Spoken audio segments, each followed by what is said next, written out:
All right, let's jump right in. Picture this. The world is celebrating the end of the Great War, what everyone hoped was the war to end all wars.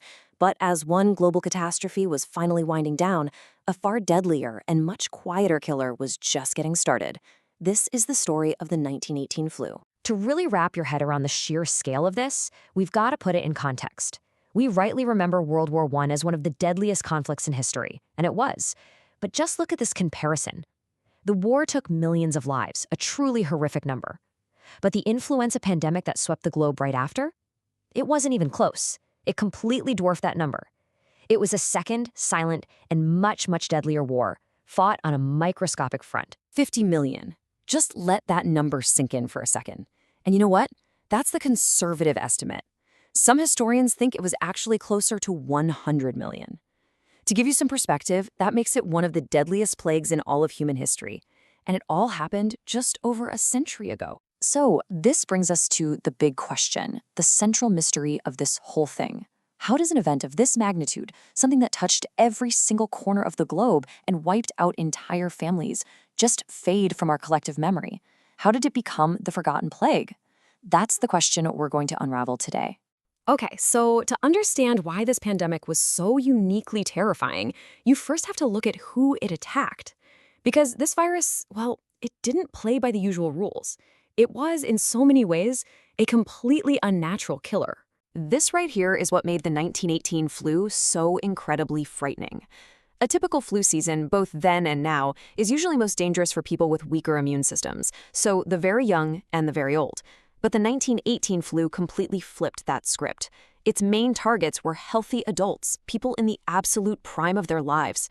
We're talking soldiers returning from war, young parents, factory workers. These were the people dying in staggering numbers. It was baffling, and frankly, it was terrifying. So, why? Why was this virus so deadly to the strongest people? Well, the answer wasn't just in the virus itself, but in how our own bodies decided to fight back. It was, tragically, a case of the body betraying itself. The key phrase to know here is cytokine storm.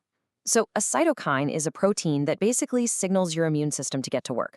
During this pandemic, the virus triggered a massive, uncontrolled release of these cytokines, especially in people with the strongest immune systems. Essentially, the body's alarm system went haywire, and the immune response actually became more destructive than the virus it was fighting. A person's own strength became their greatest weakness. So here's a simple breakdown of how that biological betrayal actually played out. First, the virus infects the lungs. A healthy immune system responds by launching an all-out war. But the thing is, the response was too aggressive. It sent so many immune cells to the lungs that they just filled with fluid, causing catastrophic damage and, ultimately, suffocation.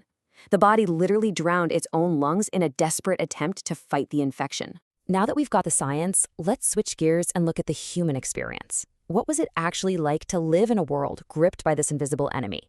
What did daily life look like in a world behind masks?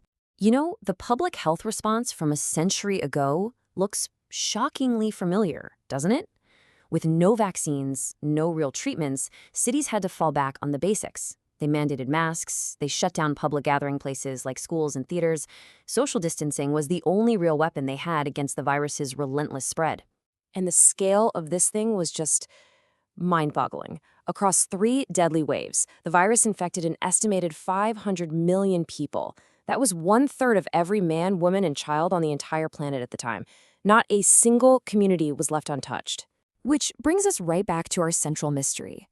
With such a universal, such a traumatic experience, how did it all just get pushed aside? It's time to solve the puzzle of the Great Forgetting. The answer really lies in the context of the times. The end of World War I completely dominated headlines and conversations. People were just exhausted by years and years of death and conflict. So when the pandemic's final wave finally passed in 1919, there was this powerful, collective desire to just move on, to forget. And right after that, you get the Roaring '20s, this decade of incredible economic prosperity and cultural change.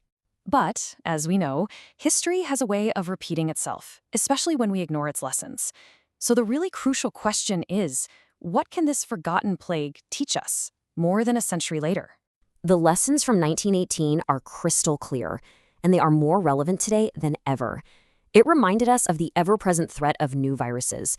It showed us the absolute critical importance of a coordinated global public health response. And, maybe most importantly, it proved that even simple measures like wearing masks and social distancing can be incredibly powerful tools when we have nothing else. And so, we'll end with this thought. The story of the 1918 flu, it isn't just a historical event. It's a profound cautionary tale. It serves as a stark reminder that we can never, ever afford to be complacent, because sometimes the deadliest lessons really are the ones that history tries its hardest to forget.